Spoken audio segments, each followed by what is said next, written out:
రైతులను కంబోడియాకు తీసుకువెళ్లి కిడ్నీలను అమ్మేశారు. ఈ ఘటన మహారాష్ట్ర రాజకీయాల్లో ఇప్పుడు తీవ్ర కలకలం రేపింది.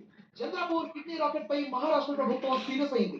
ఈ వ్యవహారంపై దర్యాప్తుకు సిట్ ఏర్పాటు చేసింది. దీని వెనుక అంతర్జాతీయ రాకెట్ కూడా ఉన్నట్టు గుర్తించారు.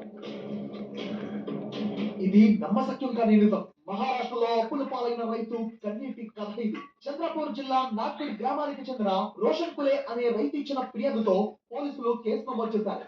షోలాపూర్ కు చెందిన కృష్ణ అనే నకిలీ వైద్యుడిని ఈ రాకెట్ లో కింగ్ పిన్ గా గుర్తించారు పోలీసులు. వాస్తవానికి కిడ్నీ రాకెట్ లో తొలుత బాధితుడిగా ఉన్న కృష్ణ తర్వాత ఏజెంట్ గా మారాడు. రైతులను మోసం చేయడం ప్రారంభించాడు కృష్ణ. అయితే కృష్ణ డాక్టర్ కాదని మెకానికల్ ఇంజనీర్ అని పోలీసుల దర్యాప్తులో తేలింది. వడ్డీ వ్యాపారాల దగ్గర రోషన్ కులే ₹1,00,000 అప్పు తీసుకున్నాడు.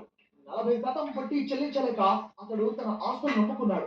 ₹1,00,000కు ₹74,00,000 చెల్లించాలని వడ్డీ వ్యాపారులు డిమాండ్ చేయడంతో అతడు తన కిడ్నీని అమ్ముకోవాల్సిన పరిస్థితి వచ్చింది. ఒక్కరు కాదు, ఇద్దరు కాదు, ఏకంగా 12 మంది రైతులను నిందితుడు కృష్ణ కంబోడియాకు తీసుకువెళ్లి వాళ్ళ కిడ్నీలు అమ్మించినట్టుగా దర్యాప్తులో తెలిసింది. సిమ్ కార్డ్ లొకేషన్ ఆధారంగా నిందితుడు కృష్ణను సిట్ బృందం షోలాపూర్ లో అరెస్ట్ చేసింది. కృష్ణ ఆర్థిక ఇబ్బందుల కారణంగా 2018లో తన కిడ్నీని అమ్ముకున్నాడు. అయితే ఆ తర్వాతే ఏజెంట్ గా మారాడు. ప్రతి రైతు నుంచి ₹1,00,000 కమిషన్ తీసుకుని ఈ కిడ్నీ దందా చేశాడు కృష్ణ. నిందితుడు కృష్ణను సిట్ బృందం విచారిస్తోంది. అసలు ఎంతమంది బాధితులు ఉన్నారో తెలుసుకునే పనిలో పడ్డారు పోలీసులు.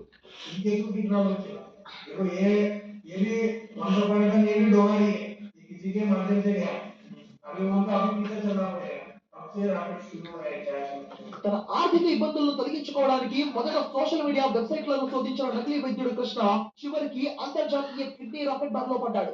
కంబోడియాకు చెందిన కొన్ని ఆసుపత్రుల్లో ₹1,00,000 కమిషన్ ఇస్తామని చెప్పడంతో కృష్ణ ఈ దందాను మొదలుపెట్టాడు. నిందితులు అమాయక రైతులను ట్రాప్ చేయడానికి సోషల్ మీడియాను వేదికగా వాడుకున్నారు. నిందితులు నకిలీ ఫేస్బుక్ ఖాతాలను క్రియేట్ చేసి పేదలు మరియు అప్పుల ఊపిలో ఉన్న వ్యక్తులను సంప్రదించారు. వారిని డబ్బుతో ఆకర్షించి విదేశాలకు తీసుకువెళ్లారు. అక్కడి వారి కిడ్నీలను చట్టవిరుద్ధంగా తొలగించారు. అయితే దర్యాప్తులో వివిధ రాష్ట్రాలకు చెందిన 10 నుంచి 12 మంది కిడ్నీలను అమ్ముకున్నట్టుగా తేలింది.